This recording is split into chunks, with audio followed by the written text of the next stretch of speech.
The rhetoric, it keeps ramping up, the polarization more pronounced, the demonization of the other side reaching frightening levels. The president is saying he on his own, with his say-so, can impose these tariffs.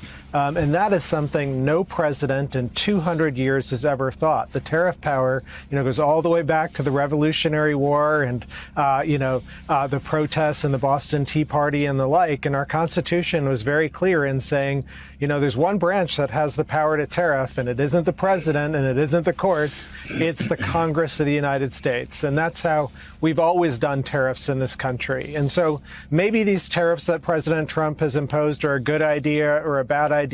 They cost every American household about $1,300 a year annually, and maybe that's worth it. I don't know. But that's something that Congress should be deciding. That's what we're going to basically say. Yeah, that's what I call oral history. Yay! Hey! Yeah. Mic drop. Been waiting all weekend for that. Right. Hold your calls. We have a winner.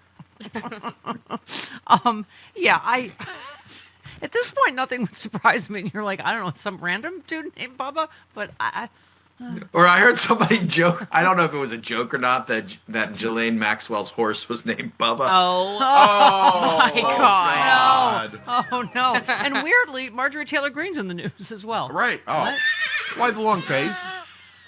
Yeah. Do we ever think we would have a morning where Marjorie Taylor Greene is getting death threats from maggots? I mean, it's insane.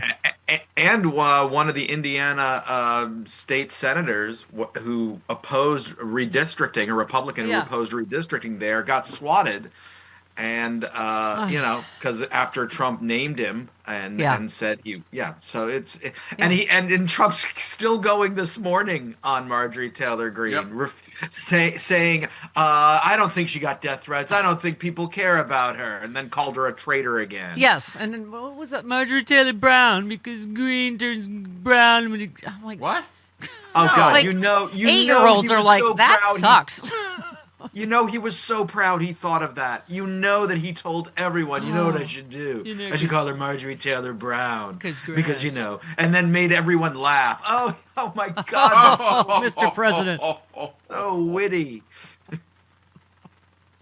Wow. So yes, you said over on Truth Social, Trump is reposting the truth droppings of his followers attacking Marjorie Taylor Greene. I can't wait to see if Greene goes totally gonzo and releases more texts they've sent over the years. And you said this morning Trump has already called her Marjorie Taylor Brown.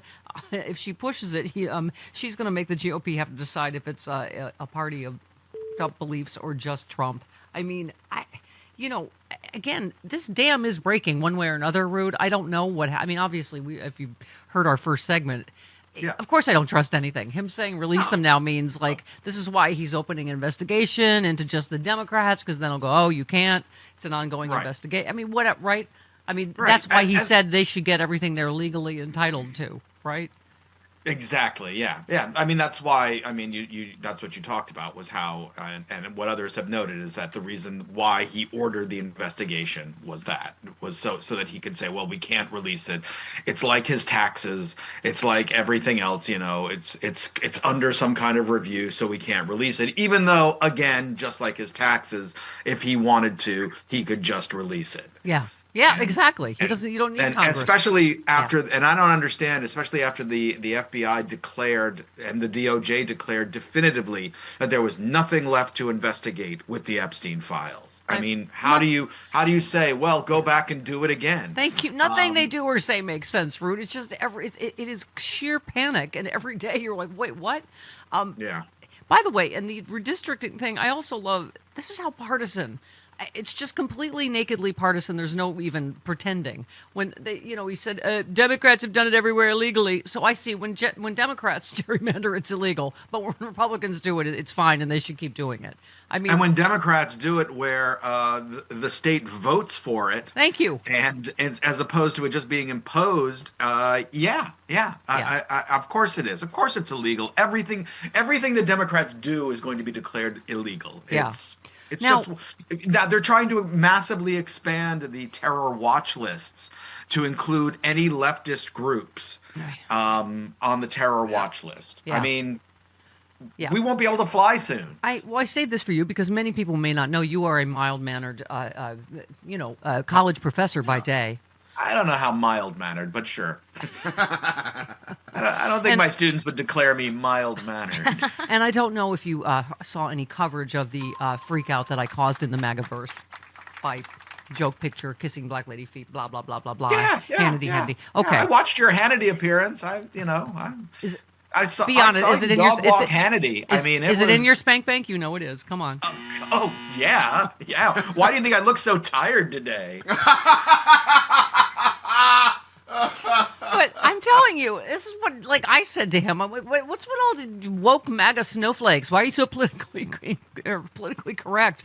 This Indiana professor removed from class over white supremacy lesson. The professor will no longer be able to teach a class on diversity after she showed students a diagram that included the Make America Great Again slogan as an example of white supremacy. I mean, this is a class that's been taught, but there's just such, and one kid complained. Right, that's what it is one kid has the ability to do that. When I will say this, and I don't like to talk much about the professoring side of things, but it was funny one day last week I walked into class and a student said, "So what do you think about Dick Cheney dying?" And I said, I'm just going to take a pass on that. I'll just say that you're going to hear a lot of negative things about Dick Cheney. Believe them. Did you say he's finally going to catch Bin Laden? Is that? Oh my God! That was John Fugelsang's joke? Yeah. Okay. All right, I'm just spitballing here. You said our troops should not have a pedophile as commander-in-chief is something I would say a lot if I was a fancy Democratic member of Congress. I mean, Rude, it's just the fact that we have normalized our way to any of this is still just insanity to me. Yeah. And you know what? I was working on a new piece, and one of the things I said was, something, as much as I despise Dick Cheney, something you can't say about Dick Cheney is that he was a rapist. Yeah. He may have enabled all kinds of horrific crimes. He definitely did. And he approved of the torture regime that included sexual assault. Yeah. But you cannot say that Dick Cheney was himself a rapist. And if it was that easy to accuse your enemies of it, then certainly people like Cheney and others would have been accused of it.